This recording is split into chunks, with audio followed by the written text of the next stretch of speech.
আচ্ছা, একই video Facebook এবং ইউটিউবে দেওয়া যাবে কিনা এই নিয়ে একটা ভাই আমাকে প্রশ্ন করছেন। উনি আমাকে প্রশ্ন করছেন, রনি ইসলাম ভাই, ভাই ফেসবুক এবং ইউটিউবে একই ভিডিও দিতে পারবো? আর দিতে পারলেও কীরকমভাবে দেবো?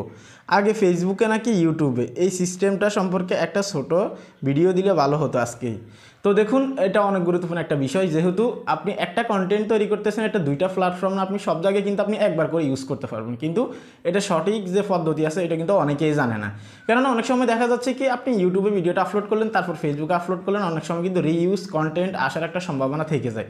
সেজন্য আপনাকে সঠিক টাইমে কিন্তু ভিডিওটা সব জায়গায় কিন্তু আপলোড করতে হবে। তো এই বিষয়টা নিয়ে অনেকে কনফিউশনে থাকেন, আজকে এই ভিডিওতে ক্লিয়ার করবো। এবং কি আরও একটা কমেন্ট আপনাদের সামনে আমি ক্লিয়ার করবো, দুইটা প্রশ্নের উত্তর দিব।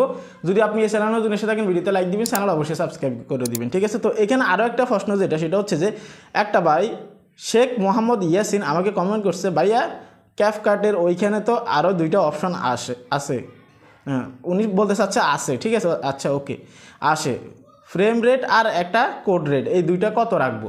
তো এই দুইটা প্রশ্নের উত্তরে কিন্তু আপনারা আজকের এই ভিডিওতে পাবেন। যেহেতু এডিটিং রিলেটেড বা হচ্ছে যে ভিডিও রিলেটেড, সেজন্যই কিন্তু দুইটা কমেন্টকে আমি একসাথেই কিন্তু আজকের এই ভিডিওতে উত্তর দিচ্ছি।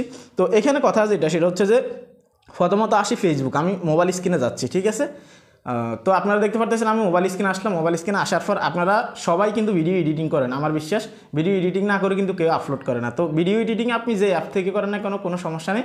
এখানে রেশিওর একটা জিনিস থাকে, সেটা হচ্ছে যে দেখতে পারতেছেন আমি যেখান থেকে এডিট করে এখানে কিন্তু রেশিওটা দেওয়া আছে। তো এখানে ক্লিক করবেন। এখানে ক্লিক করার পর এখন যে সাইজটা আছে 16:19, এই সাইজটা কিন্তু ইউটিউবার আপনারা সবাই জানেন, ঠিক আছে? তো এই সাইজে যখন আপনি ভিডিও এক্সপোর্ট করবেন, এখান থেকে এক্সপোর্ট করার পর এটা কিন্তু আপনি ইউটিউবে শেয়ার করবেন। আপনি একই ভিডিও ইউটিউব এবং ফেসবুকে দিতে পারবেন। কোন সময়টাতে দিতে হবে সেটা আমি আপনাদেরকে পরে বলতেছি, কিন্তু আপনি কিভাবে শেয়ার করবেন সেই বিষয়টা আগে বলতেছি। তো ধরে নিন আপনি ইউটিউবের জন্য এক্সপোর্ট করলেন, ঠিক আছে? সব থেকে ভালো যেটা হয়, তো আপনি এই সাইজের ভিডিও আপনি ফেসবুকে দিতে পারবেন, কোনো ধরনের কোনো সমস্যা নেই। তবে ফেসবুকের একটা অলওয়েজ রিকমেন্ড থাকে, সেটা হচ্ছে যে আপনি ফেসবুকের যে ভিডিওগুলো আছে, বিশেষ করে লং ভিডিও, সেগুলো আপনি তৈরি করবেন 1:1 বা হচ্ছে যেখানে 4:5, ঠিক আছে? সব থেকে বেশি ভালো হয় 1:1 যদি আপনি ভিডিওটা এক্সপোর্ট করেন বা এডিটিং করেন। সেই ক্ষেত্রে আপনি যেহেতু ধরে নিন এই ভিডিওটা আপনি এডিটিং করছেন 16:19, তো আপনি এই ভিডিওটাকে আবার 1:1 কিন্তু এডিটিং করতে পারবেন। আপনি জাস্ট এখানে ক্লিক করে দিবেন। এখানে ক্লিক করার পর যদি আপনার কোনো স্ক্রিন রেকর্ড না থাকে, সেক্ষেত্রে আপনি এই ভিডিওটাকে জুম করে আপনি একদম পয়েন্টে বসিয়ে দিবেন, ঠিক আছে? এভাবে আপনি অ্যাডজাস্ট করে নিয়ে করে দিবেন। বা স্ক্রিন রেকর্ড যদি থাকে আপনার পাশে, তাহলে আপনি এভাবে কিন্তু মুভমেন্ট করিয়ে আপনি এখান থেকে কাজ করতে পারবেন, ঠিক আছে? তো এই সাইজে যদি আপনি ভিডিও আপলোড করেন ফেসবুকে, অলওয়েজ ফেসবুকে রিকমেন্ড আপনি মেনে থাকবেন। সেক্ষেত্রে আমি বলবো একই ভিডিও আপনি দুই জায়গায় অবশ্যই শেয়ার করতে পারবেন। এখন সময়টা আমি আপনাদেরকে বলে দিচ্ছি।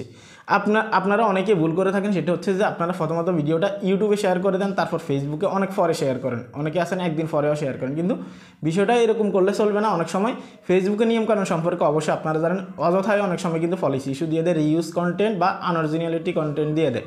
তো আপনাদেরকে কি করতে হবে, প্রথমত আপনাদেরকে ইউটিউবের যে ভিডিওটা আছে এটাকে আনলিস্টেড করে রাখতে হবে, ঠিক আছে? আনলিস্টেড করে রাখা অবস্থায় প্রথমত ভিডিওটা আপনারা ফেসবুকে শেয়ার করবেন। শেয়ার করার পর ফেসবুকে যখন পাবলিশ হয়ে যাবে, তার 10 মিনিট বা 5 মিনিট বা একই সময় আপনি ইউটিউবে আনলিস্টেড থেকে এটাকে পাবলিক করবেন। অর্থাৎ প্রথমত আপলোড হবে আপনার ফেসবুকে, তার 1 মিনিট বা 2 মিনিটের মাথায় কিন্তু আপনি ইউটিউবে পাবলিশ করবেন।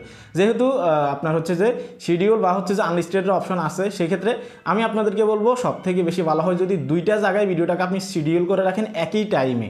ধরুন রাত 10টা আপনি ভিডিওটা শিডিউল করে রাখলেন, অটোমেটিক্যালি কিন্তু এই ভিডিওটা ফেসবুকেও শেয়ার হয়ে যাবে এবং কি ইউটিউবেও শেয়ার হয়ে যাবে। কীভাবে শিডিউল করতে হয় এগুলো কিন্তু আপনারা হয়তো জেনে না থাকলে আপনারা ইউটিউব অবশ্যই সার্চ করবেন। তো এটা হচ্ছে একটা বিষয়। আর আদারওয়াইজ যদি আপনারা আকফিস করেন, অনেক সময় ইউটিউবে তো সমস্যা আসে না খুব সহজে, কিন্তু ফেসবুকে অনেক সময় পলিসি ইস্যু বা রিইউজ কন্টেন্ট আসে। এই বিষয়টা আমি আপনাদেরকে ক্লিয়ার করলাম, ঠিক আছে? আশা করি ক্লিয়ার হয়ে গেছেন। এখন সেটা হচ্ছে যে একজন ভাই আমাকে কমেন্ট করছে, যখন ভিডিওটা এক্সপোর্ট করে সেখানে কিন্তু 3টা অপশন থাকে, ঠিক আছে? তো আমি আপনাদেরকে দেখিয়ে দিচ্ছি এখানে। প্রথমত সেটা হচ্ছে যে রেশিও, ঠিক আছে? রেজুলেশন, ওকে? এটা হচ্ছে রেজুলেশনের এখানে 1480, 540, 720, 1080 আপনারা কোনটাতে এক্সপোর্ট করবেন? অলওয়েজ রিকমেন্ড থাকবে আপনাদের, যদি আপনাদের অ্যান্ড্রয়েড ডিভাইস হয়ে থাকে সেক্ষেত্রে আপনারা 1080তে এটাকে এক্সপোর্ট করবেন, ওকে? নিচে সেটা হচ্ছে যে দুইটা অপশন থাকে, ফ্রেম রেট বা হচ্ছে যে আপনার কোড রেট, এরকম দুইটা অপশন থাকে, বা বিট রেট। এখানে আপনারা দেখতে পাচ্ছেন এই দুইটা অপশন থাকে। আপনি যখন ভিডিওটা এক্সপোর্ট করবেন এটা অলওয়েজ অটো রিকমেন্ড থাকবে, অর্থাৎ আপনি যখন এখানে আপনার 1080তে দিয়ে দিবেন, 1080তে এখানে যখন আপনি এভাবে টান দিয়ে দিবেন বা অটোমেটিক্যালি যখন আপনি এক্সপোর্ট করতে যাবেন তখন কিন্তু 1080তেই থাকবে, ঠিক আছে।